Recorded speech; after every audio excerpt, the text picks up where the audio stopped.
Yo, what's going on, guys? This here is a 1 TB hard drive that I have to install to that computer back there, but I'm feeling pretty lazy, but I probably should get onto it. I'm not even sure if it's going to work. I pulled out an old computer a little while ago. Not super keen for that. It should be alright. I get an extra terabyte of storage anyways. So yeah, today we're going to be learning about how you can remove anything from Photoshop. This is a super easy tutorial.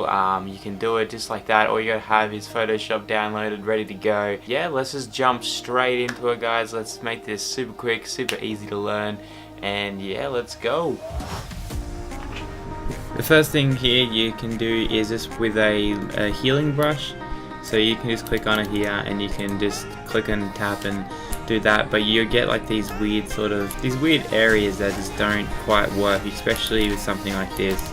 So you could just keep clicking around and it does kind of hide it, and you wouldn't even know that there was one leaf gone if that's something that you wanted to get rid of. So there's also another really easy way that you can do this.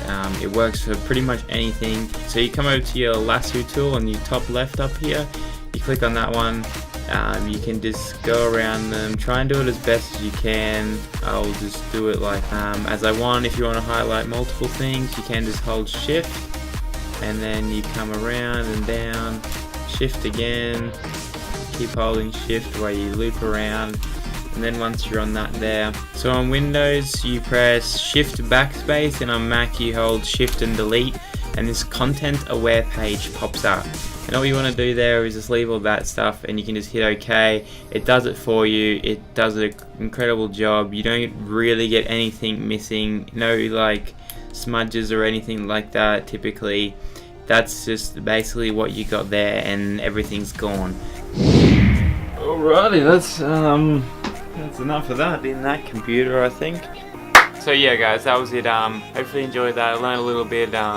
You can use it for anything basically. If there's a person in your landscape photo that you want to remove, you can just do that same thing, techniques that I showed you there, and get rid of them pretty easily. I'm keen to see when you guys are going to be able to remove from your photos.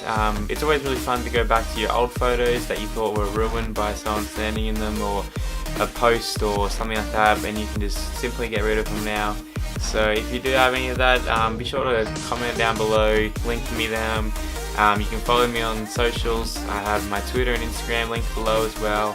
And yeah, if you guys enjoyed the video, please leave a like and subscribe, and I'll see you in the next one.